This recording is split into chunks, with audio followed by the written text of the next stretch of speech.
지난주일 말씀은 예수님이 우리의 과거의 구원자시다, 현재의 구원자시다, 그리고 미래의 구원자시다라고 하는 말씀을 드렸습니다. 그런 예수님을 기다리고 준비하는 절기가 대림절이라 그랬습니다. 예수님을 기다리는 우리의 자세는 어떠해야 할지를 생각해 보았지요. 그때 결론적으로 저는 이런 이야기를 하면서 설교를 마쳤습니다. 캐나다 몬트리올 엘레멘터리 스쿨에서 성탄절이 가까이 왔을 때의 성탄극을 준비하는 학생들이 있었습니다.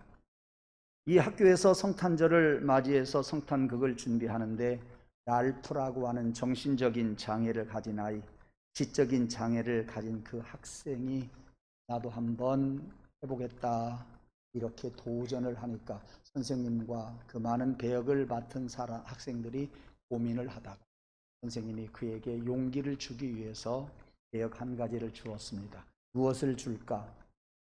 예수님의 아버지 요셉을 아니면 어머니 마리아의 대역을 줄까 고민하다가 여관집 주인 대역을 맡게 되었습니다. 여관집 주인은 사실 할 이야기가 별로 없죠. 요셉과 마리아가 찾아와서 방 있어요? 그러면 없어요. 방 있어요? 없어요. 아니 방 있어요? 없어요. 없어요라는 말을 3번만 하면 됩니다. 그 대사에 딱 없어요, 없어요, 없어요 3번만 하면 되게 되어 있습니다. 그래서 이 랄프에게 그 여관집 주인 대역을 맡게 했습니다. 성탄극을 하는 날이 되었습니다. 예수님의 아버지 요셉과 어머니 마리아, 만삭이 되어서 대단히 몸이 힘들어하는 그 마리아가 두 사람이 여관집 주인을 부릅니다. 주인이 나왔습니다.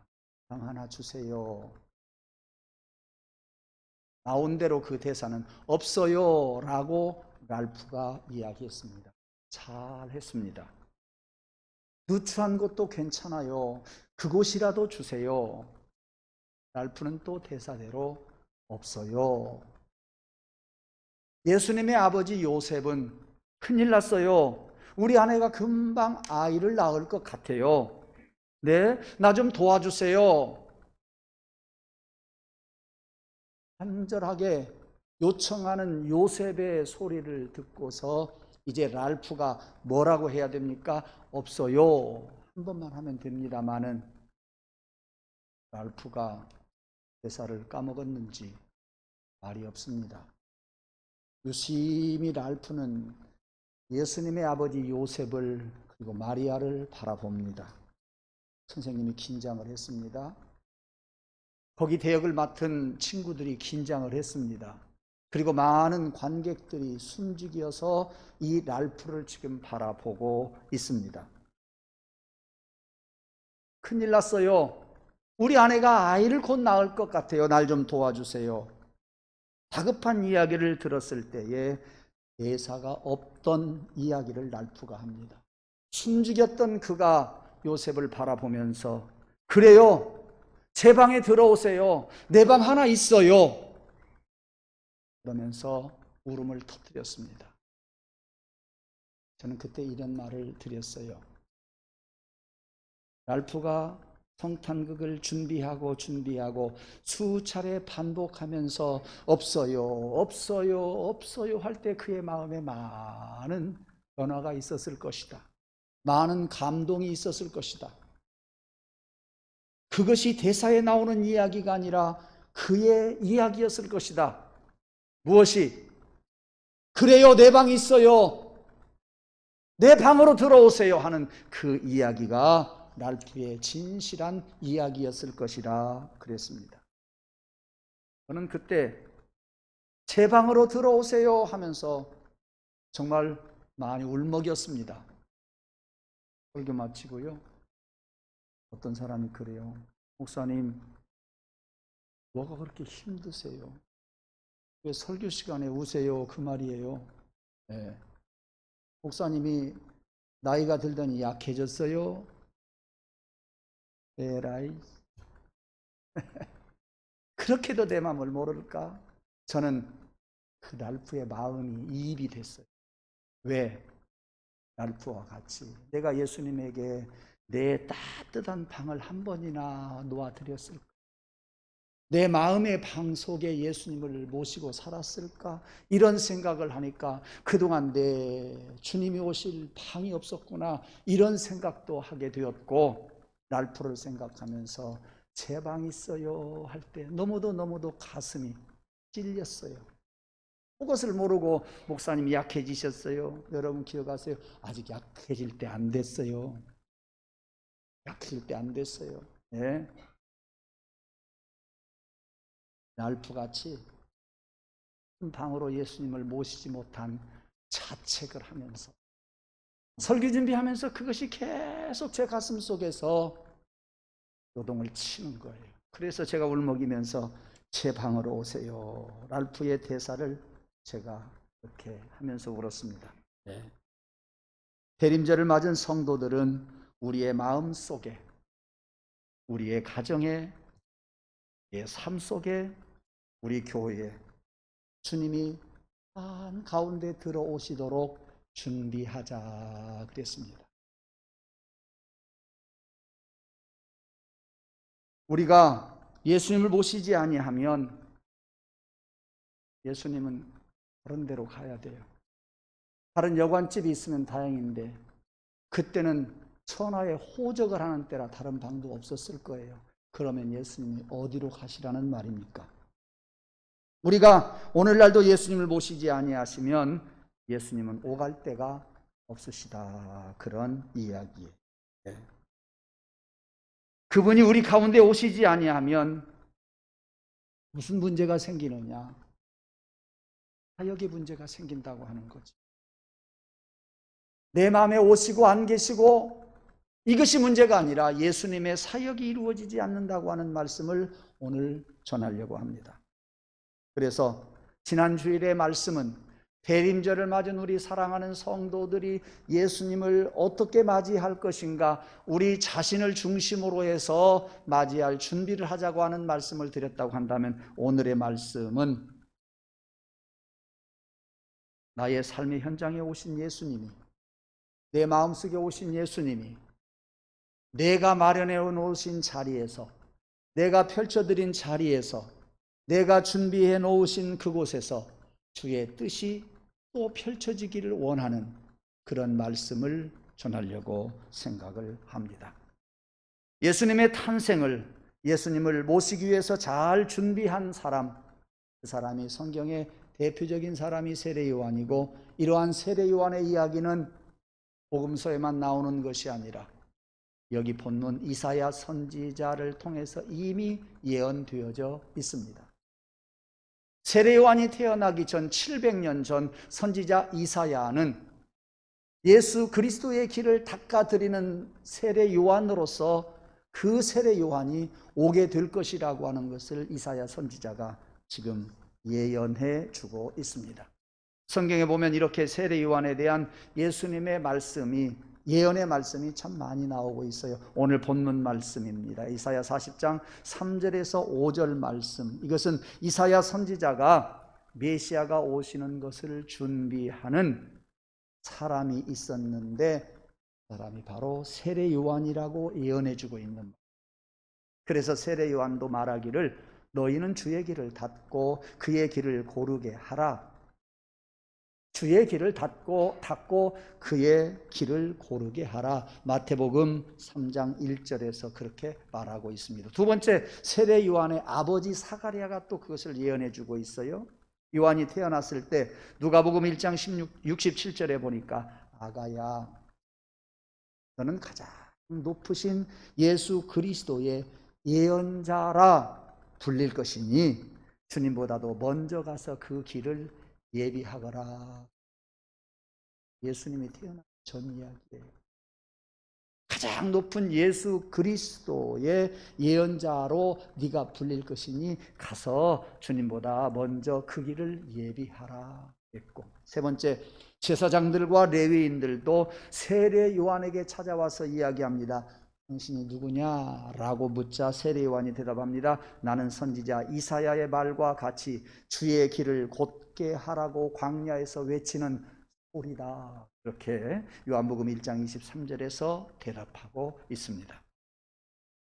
그리고 네 번째 결정적인 것은 예수님조차도 세례 요한을 이렇게 인정을 해줘요. 마태복음 11장 10절 말씀에 보니까 그는 내가 올 것을 백성들에게 알리고 나를 영접하도록 준비시키려고 나보다 앞서 보내어진 주 하나님의 사자다라고 가르쳐 줍니다. 이렇게 세례 요한은 주의 길을 준비하기 위해서 태어난 사람이었어요. 그리고 세례 요한은 그 예언대로 세상에서 사는 동안에 주의 길을 잘 준비하고 그의 삶은 철저하게 주님을 위해서 살았던 삶입니다. 예수님의 사역이 이루어지도록 펼쳐드린 사람이 세례 요한이다. 그러한 이야기예요. 그래서 오늘은 세례 요한과 같이 아기 예수님 우리가 기다리고 즐거워만 하는 그러한 대림절과 성탄절이 아니라 주님 오시면 내가 주의 일을 할 수 있도록 사역의 길을 열어드리는 그러한 절기로 삼자 그 말이에요. 주님이 일하실 수 있도록 내가 예비해 두고 길을 닦아주자 그 말씀이에요. 제 이야기가 아니라 세례 요한의 사명이요 세례 요한의 이야기입니다. 그러므로 우리들이 함께 신앙생활하면서 주님 오신 날을 기뻐하는 것으로 끝나지 말고 그 무엇인가 어떠한 한 사람에게나 어떠한 환경에나 어떠한 일들 앞에서 주의 일을 이루어 드릴 수 있도록 내가 준비해 두는 그러한 절기가 되기를 간절히 소원합니다. 주님이 오심으로 얼른 일하실 수 있도록 준비해드리자 그 말씀이에요. 마태복음 3장 13절 이하에 보면 예수님께서 세례 요한으로부터 세례를 받으시는 과정을 설명해 주고 있어요. 세례 요한이 생각할 때 얼토당토 않는 이야기지. 네? 예수님이 나에게 세례를 베풀어 다오 이렇게 이야기했을 때 세례 요한은 어떤 생각을 하는 줄 아세요? 이런 일이 있을 수가 없습니다. 상상할 수도 없는 일입니다. 그렇게 이야기를 하고요. 또 세례 요한은 말합니다. 보라, 세상 죄를 지고 가는 하나님의 어린 양이라고 그렇게 이야기를 했는데 그에게 내가 세례를 베풀다니 안 되는 이야기다 그 말이에요. 그는 평소에 말하기를 나보다 능력이 많으신 이가 내 뒤에 오시나니 나는 굽혀 그 사람의 신발끈을 풀어드릴 자격도 없다 그랬어요.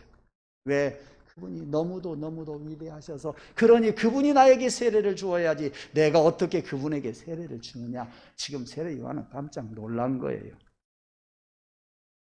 그는 또 이런 이야기를 했어요. 나는 너희에게 물로 세례를 주었으나 예수님은 성령으로 세례를 주시리라 그렇게 말씀하셨어요. 따라서 자기는 예수님에게 세례를 베풀어 드릴 수 없다 이야기죠.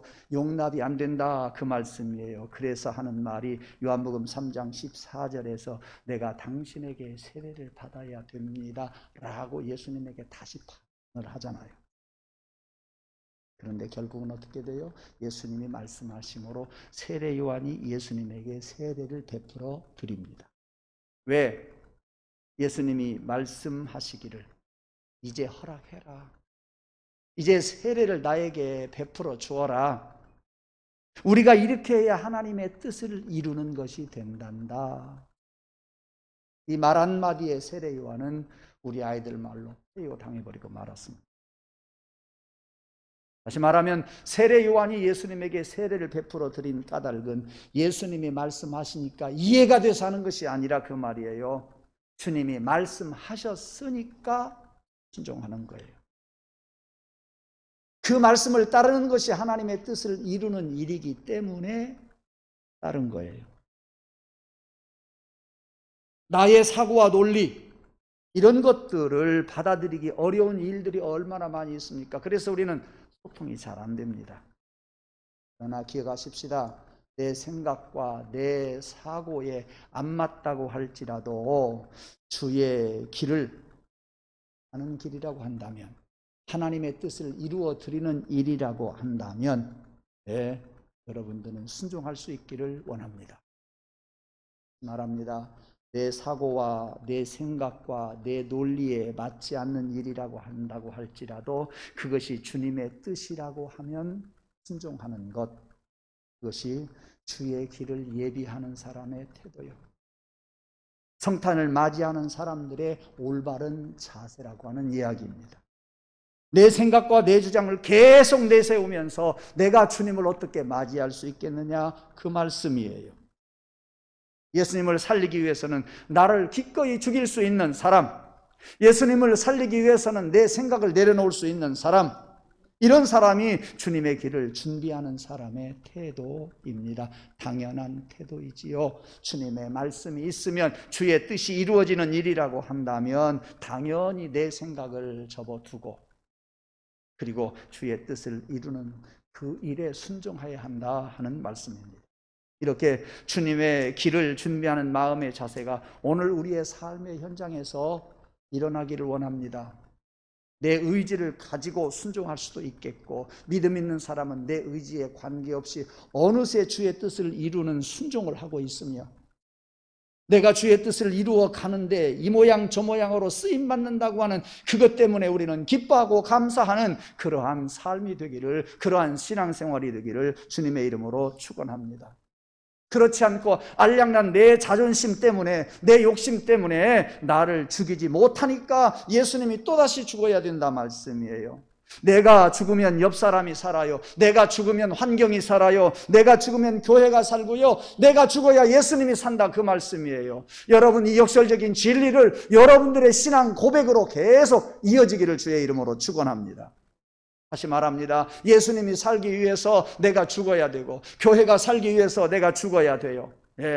여러분의 생각 속에서 살지 말고 하나님의 말씀 속에서 하나님의 뜻이 이루어지는 그 생각을 하면서 하나님의 말씀에 순종하며 살아가는 저와 여러분이 되기를 원하고, 그런 사람이 예수님이 오실 때에 여러분 영접해서 예수님의 길을 예비해 드릴 수 있어요. 예수님의 길을 닦아 드릴 수 있어요. 그래서 그 사람은 예수님과 함께 살아갈 수가 있어요. 그의 삶은 시행착오가 없어요. 그의 삶이 복되다, 그 말이에요. 그의 삶이 많은 사람들에게 또 주의 길을 제시해주고 가르쳐주는 동기가 되게 될 줄로 믿습니다.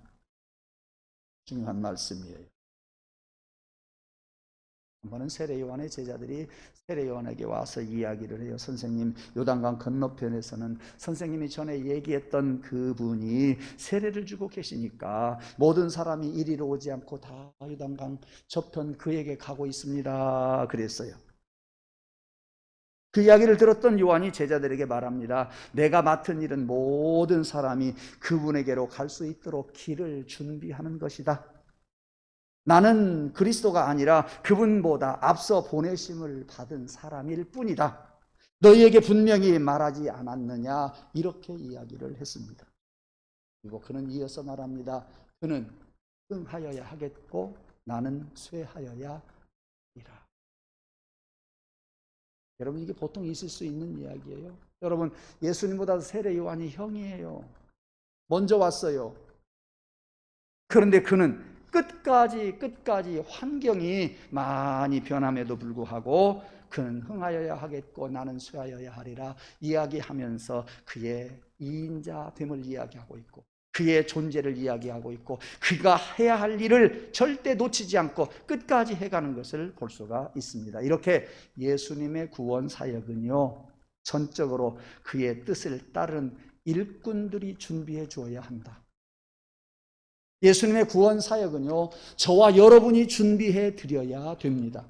세례 요한처럼 예수님이 하실 사역을 미리미리 우리가 길을 닦아 드리는 것이 우리의 할 일이니, 대림절을 맞은 우리 성도들이 내가 성탄절 맞이해서 기쁘게 캐롤송이나 부르고 그리고 밥이나 먹으면서 보내자, 그런 생각 말고 주의 길을 예비해 드릴 생각을 하시는 믿음의 사람들 되기를 간절히 원합니다. 오늘 본문으로 또 돌아가서 보십시다. 이사야 40장 3절 말씀에 보면 너희는 광야에서 여호와의 길을 예비하라.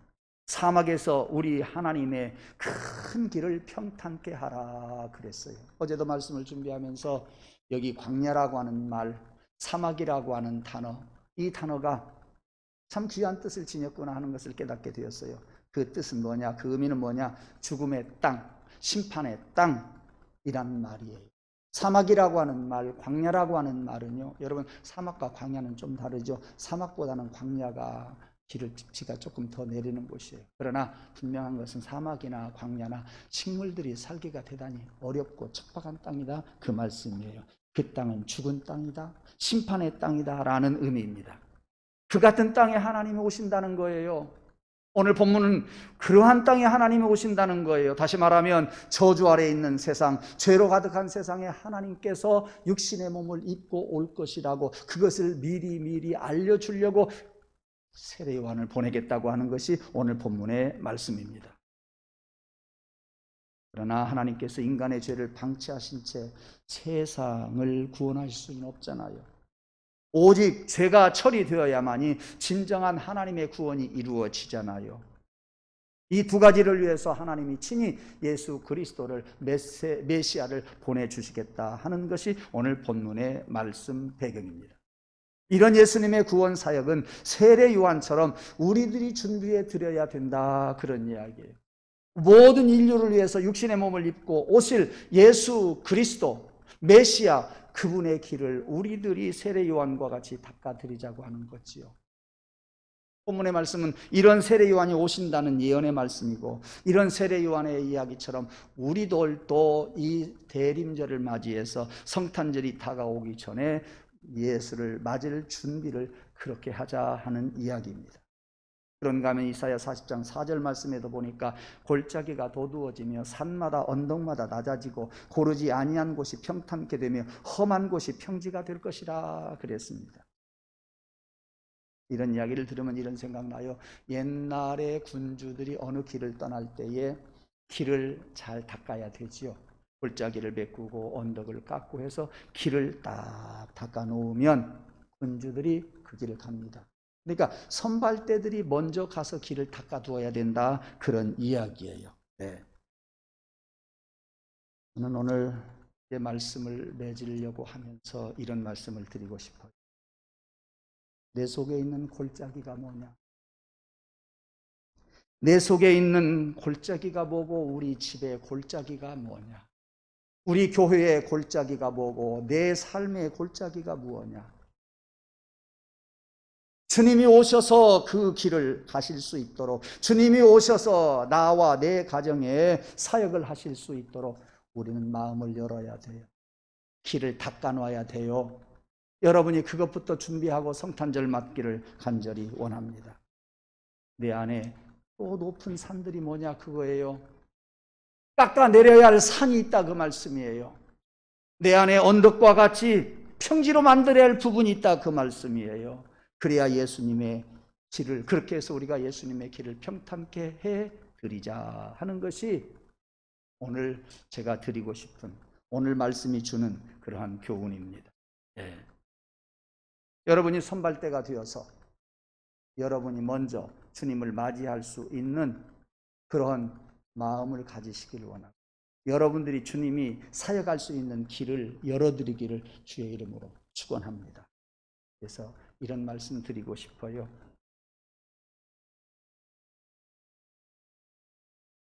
주님이 오시면 나를 통해서 다른 사람들에게 주의 사역이 이루어질 수 있도록 내가 다리 역할을 하자. 아직 그는 모르기 때문에 주님이 오실 길을 내가 닦아드리자. 어떻게? 그 주님을 모르는 사람을 향해서 길을 닦아드리자. 그러면 나도 그리스도를 영접하고 구원받고 좋고, 그 그리스도의 사역이 그 사람에게서 이루어져서 그 사람도 구원받게 되고, 그 사람의 골짜기가 메꾸어질 수 있도록, 그 사람의 교만한 산이 깎아내려질 수 있도록 우리는 이번 대림절 기간 동안에 한 사람을 위해서 기도합시다. 그의 골짜기가 메꾸어지기를 위해서 여러분들이 가교 역할을 할 수 있도록, 다리 역할을 할 수 있도록 기도하시고, 그 사람의 높은 산, 언덕이 있으면 그 산이 깎아지기를 위해서, 그리고 그 길을 마련해 놓으면 예수님이 오셔서 그 사람에게서 사역을 하실 수 있도록 여러분이 준비하는 그런 대림절이 되기를 간절히 원합니다. 오늘 본문에 보면 이사야 선지자는 이스라엘 백성들로 하여금 그래서 율법을 떠나라고 그랬어요. 그 깎아내리자 그 말이죠. 그 율법을 깎아내리자. 너희들 민족적인 자긍심을 가지고 교만하게 살고 있지 않느냐. 그 민족적인 특권 그거 깎아버려라. 이사야 선지자는 이스라엘 백성들에게 이야기해요. 야, 너희들의 위선 그것도 깎아버려야 된다. 그리고 여러분 너희들의 신앙 이런 것들을 제거해야 된다. 이스라엘 백성들에게 있어서 높은 산들 언덕들 그것을 전부 깎아내릴 것을 이사야 선지자가 이야기를 하고 있습니다. 사랑하는 성도 여러분, 그래서 세례 요한도 예수님이 전하시는 말씀을 전했어요. 죄사함의 도리를 전했어요. 세례 요한은 예수 그리스도의 사역의 길을 평탄케 해주시고 닦아드렸던 사람이에요. 예수님처럼 바리새인들, 사두개인들의 위선, 그 불신앙 이것에 대해서 단호하게 세례 요한이 지적을 해주고 있습니다. 오늘 여러 가지 여러분들에게 말씀을 드렸습니다마는 이거 하나 우리가 잊지 않고 갈 수 있기를 원합니다. 첫째는 내 속에 있는 골짜기 하나님 메꾸어 주옵소서. 내게 있는 높은 교만함, 율법, 자만심 이런 높은 산이 깎아 내려지게 하옵소서. 나도 모르는 미움과 시기와 질투, 욕심 이런 것들이 사라지게 도와주옵소서. 깨져버린 인간 관계가 나를 통해서 다시 회복이 되게 해 주옵소서. 왜? 주님이 나에게 오셔서 내가 그 길을 그 사람을 향해서 길을 닦아 놓으면 주님이 오셔서 그와 나의 관계를 회복시켜 주실 것이기 때문입니다. 상처받은 신앙이 위로받는 그러한 성탄절이 되기를 간절히 원합니다. 그렇습니다. 포기하고 싶었던 일, 그리고 시험된 신앙 이런 것들이 다시 돋구어지고 골짜기가 메워지는 그런 역사가 일어나기를 원합니다. 사랑하는 성도 여러분, 여러분과 교회와의 관계 속에서 어떠한 교만함이 있습니까? 깎아내리십시오. 어떠한 골짜기가 있습니까? 주님이 오실 때에 그것을 메꿔주기를 고대하고 기다리십시오. 교인들과의 관계 속에서 골짜기가 있으면 그거 주님이 오심과 동시에 메꿔져야 할 것이고 주님이 그 일을 해주셔야 될 것입니다. 그리고 교인과의 관계 속에서 깎아내려져야 할 것이 있으면 주님이 오셔서 그 문제를 해결해 주시기를 간절히 원합니다. 여러분들이 직장 동료와 어떤 깎아내릴 것이 있으면 그거 교만한 거 제거해버리고 골짜기가 있으면 그거 메꿔져야 합니다. 그것이 내 힘대로 안 됩니다. 주님이 함께 해주셔야 됩니다. 다만 기다릴 준비만 하십시오. 주의 길을 여러분들이 닦아드리기만 하십시오. 주님이 역사하여 주실 줄로 믿습니다. 그래서 가족과의 관계가 아름다워지고, 그래서 성도들과의 관계가 아름다워지고, 그래서 나와 가정과의 관계가 아름다워지고, 나와 교회와 아름다운 관계가 이루어지고, 나와 동료들과의 아름다운 그런 관계가 다시 회복이 되고 이루어지는 그런 축복이 여러분에게 있기를 원합니다. 그래서 여러분들이 이번 대림절을 맞이해서 주여 이러한 부분 나에게 부족한 점들이 있습니다. 골짜기를 메꿔주시고 그리고 산을 깎아 주옵소서.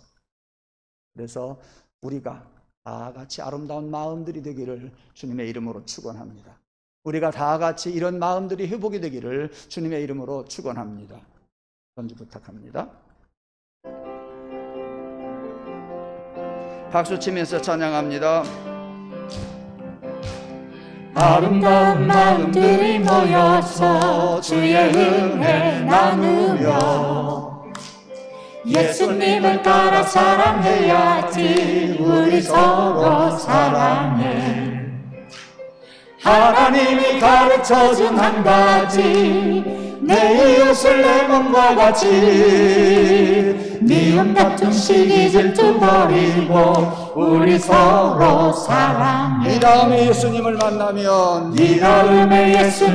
만나면 우린 뭐라 말할까? 그때에는 부끄러움 없어야지. 우리 서로 사랑해. 하나님이 가르쳐준 한 가지, 내 이웃을 내 몸과 같이. 미움 다툼 시기 질투 버리고 우리 서로 사랑해. 할렐루야.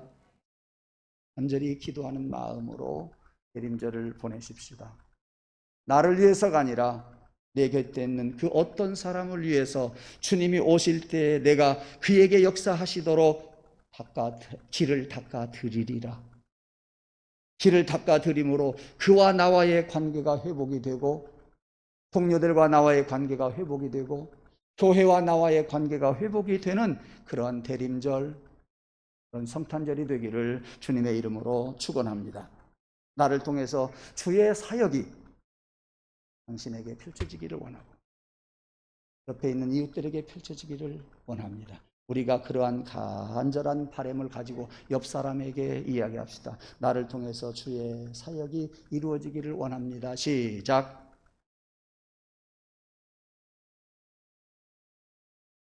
길을 닦아드리는 성도가 되기를 원합니다. 나를 통해서 주님이 사역하실 길을 마련해 놓을 때에 다른 사람과의 관계, 그리고 어떤 일과의 관계가 잘 회복이 되어 아름다운 성탄절 되기를 간절히 원합니다. 기도하겠습니다. 하나님 아버지, 오늘도 대림절을 맞은 우리들이 자칫 성탄절을 우리의 기쁨으로 끝내버릴 수 있는 이때에 얽혀있는 관계가 회복이 되기를 소망하면서, 그 회복을 시키시는 이가 주님이시기에 우리가 그 길을 닦아드리려고 말씀도 전하고, 그리고 이렇게 기도도 합니다. 나를 통해서 그 길을 닦고 주의 일이 이루어지게 하여 주옵소서. 그래서 하나님, 우리 성도들 간에, 가족들 간에, 그리고 우리 동료들 간에, 그리고 많은 일들 간에 아름다운 일들이 일어나게 도와 주옵소서. 나에게 있는 여러 가지 미움, 다툼, 시기, 질투 다 떠나게 하시고, 우리들이 온전히 주님 안에서 이 대림절 기간 동안에 아름다운 관계로 다시 맺어질 수 있도록 도와 주옵소서. 예수님 이름으로 간절히 기도드리옵나이다. 아멘.